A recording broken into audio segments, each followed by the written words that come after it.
When you talk about the language of money, what do you mean? I mean, understanding the nuts and bolts of money. So just the same way that we all learn how to drive. We learn the rules of the road, when to use our turn signals. Most of us do not have even the equivalent knowledge of money. For example, the basic language of money would be, what percentage of your income are you saving and why? What percentage are you investing and why? When will you have $100,000 or $500,000 or $1 million? And what will that money get you? Because just having $1 million in the bank is pointless. What does it get you specifically? This is the basic language of money. You've got to know your key 4-6 numbers in your life. Not many, just a few.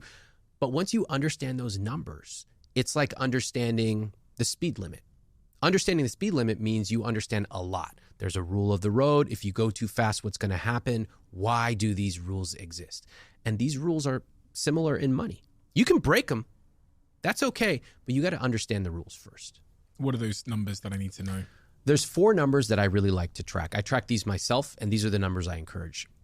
The first is your fixed costs. Okay. Those would be your rent or your mortgage, your any debt payments, groceries, the money that you are spending every single month that is essentially fixed. And the number I recommend for that is 50 to 60% of your take-home pay. So that would be, if you're spending 50 to 60% of what you make, what you take home on your rent, your groceries, any debt payments, your car, you're in good shape. Okay. The next one is your savings. That would be roughly 5 to 10%. Savings would be things like an emergency fund, savings for a down payment, for a car, things like that. Third is investments. This is where the real wealth is created.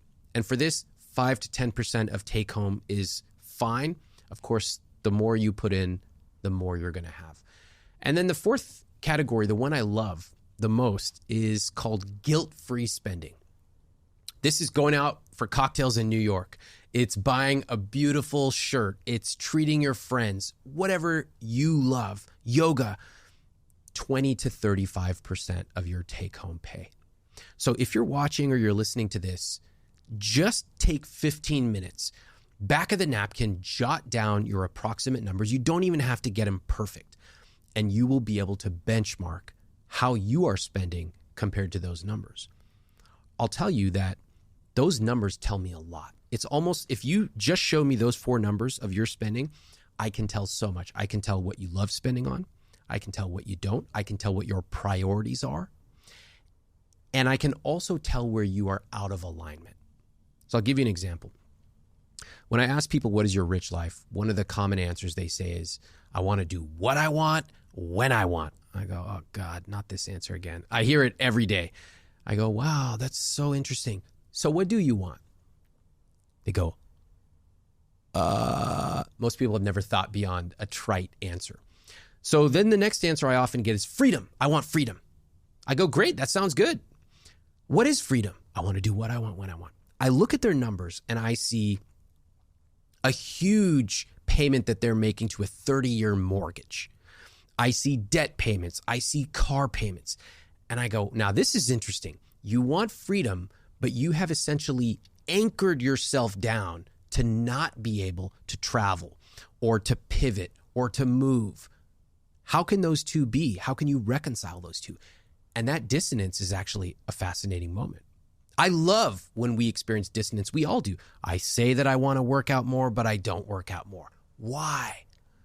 And what you'll discover is people often, they simply have never thought about it.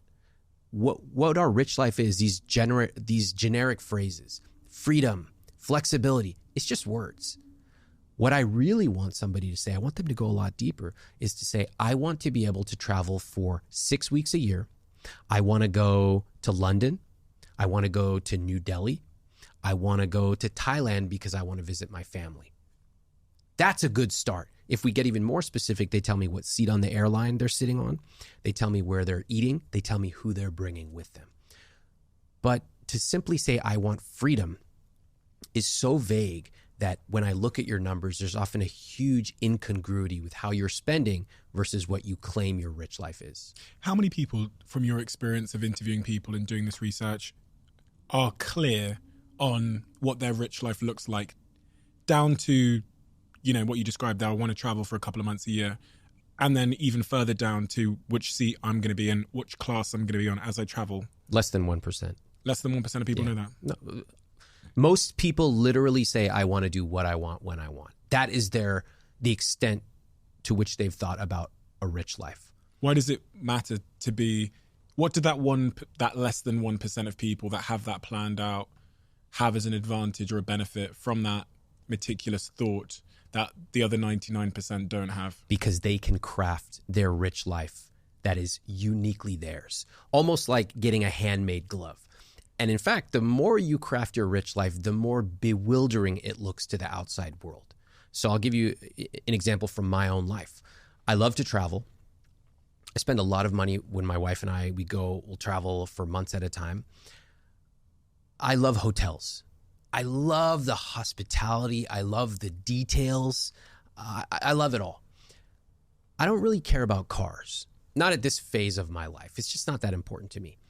So when I talk about my money dials or the things that I love to spend money on, I might spend a crazy amount on a hotel per night just because I love it. But I drive a car that's almost 20 years old. It's just not important to me. And I want that. I want to hear in your life what you spend extravagantly on, but then you cut costs mercilessly on, because I want that duality, which indicates you are intentional about your rich life.